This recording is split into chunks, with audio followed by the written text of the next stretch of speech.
विगत दिनों देश के यशस्वी प्रधानमंत्री नरेंद्र भाई मोदी जी की सरकार ने विगत 34 वर्षों से लगातार देश के शिक्षाविदों की मांग पर नई शिक्षा नीति 2020 देश को समर्पित किया है। निश्चित रूप से झारखंड जैसे राज्य के लिए यह नई शिक्षा नीति वरदान है।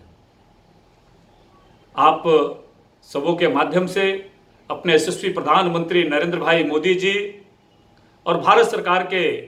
शिक्षा मंत्री रमेश पोखरियाल निशंक जी को हम सब झारखंड की ओर से झारखंड के ऐसे लाखों छात्र,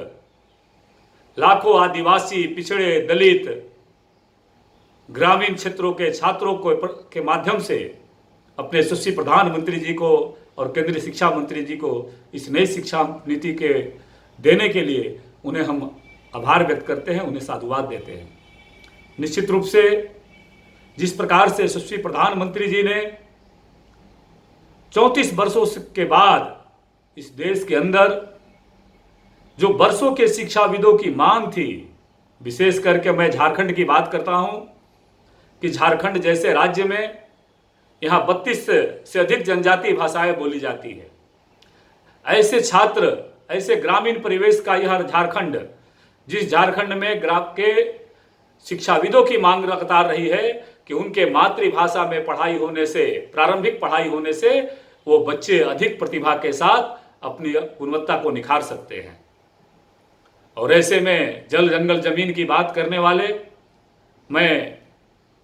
आज ही समाचार पत्रों में हमने देखा कि प्रदेश के मुख्यमंत्री, माननीय मुख्यमंत्री श्री हेमंत सोरेन जी ने नई शिक्षा नीति का विरोध किया है। माननीय मुख्यमंत्री जी, आप सबों के माध्यम से अपने मुख्यमंत्री जी से पूछना चाहते हैं कि यह विरोध के लिए विरोध करना यह कतई उचित नहीं है। क्या आप चाहते हैं कि बदलते वैश्विक परिवेश में जिस प्रकार से दुनिया बदल रही है, दुनिया की जरूरतें बदल रही है, शिक्षा क्षेत्र के अनेक आयाम में अनेक परिवर्तन आए हैं, वैश्विक जरूरतों को पूरा करने के लिए क्या हमारे झारखंड के छात्र पिछड़े रहेंगे?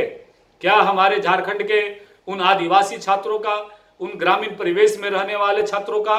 प्रारंभिक पढ़ाई उसकी मातृभाषा में हो? यह राज्य की जनता को आपको बताना चाहिए। नई शिक्षा नीति के माध्यम से जिस प्रकार से इसे रोजगार से जोड़ने का काम हुआ है, जिस प्रकार से उस शिक्षा को शोधपरक बनाने का काम हुआ है, निश्चित रूप से झारखंड के 3 करोड़ 40 लाख जनता की ओर से अपने यशस्वी प्रधानमंत्री नरेंद्र भाई मोदी जी को साधुवाद देते हैं और अपने प्रदेश के माननीय मुख्यमंत्री जी से आग्रह करते हैं कि जरा इसके बारे में, झारखंड के उन बच्चों के बारे में विचार करिए जो बच्चे समय से पहले पढ़ाई से वंचित हो जाते हैं, जो बच्चे, जिन बच्चों का भविष्य उस अंधेरे में, खेतों में, खलिहानों में, पहाड़ों में बीत जाता है। अगर वो बच्चे मातृभाषा में पढ़ाई करेंगे तो निश्चित रूप से वह बच्चे भी देश के सर्वांगीण विकास में आने वाला समय में अपनी भूमिका का निर्वहन कर सकेंगे। माननीय मुख्यमंत्री जी, ये बच्चे 8वीं क्लास से अगर उन्हें रोजगार परक शिक्षा मिलेगी तो निश्चित रूप से देश और दुनिया के वैश्विक परिवेश के आधार पर वो बच्चे प्रारंभ से वो रोजगार पैदा करने वाला नौजवान बनेगा, न कि रोजगार के लिए दर दर की ठोकरें खाने वाला बनेगा। निश्चित रूप से ये लंबे समय से इस शिक्षा नीति की मांग थी और इस मांग को नरेंद्र भाई मोदी जी की सरकार ने पूरा किया है। हम अपने यशस्वी प्रधानमंत्री नरेंद्र भाई मोदी जी को साधुवाद देते हैं जो उन्होंने देश को समर्पित किया है। देश को नई शिक्षा नीति मिली है, इसका देश के शिक्षाविदों ने खुले मन से प्रशंसा किया है। इसलिए आइए और इस शिक्षा नीति को निश्चित रूप से हम सब स्वागत करें।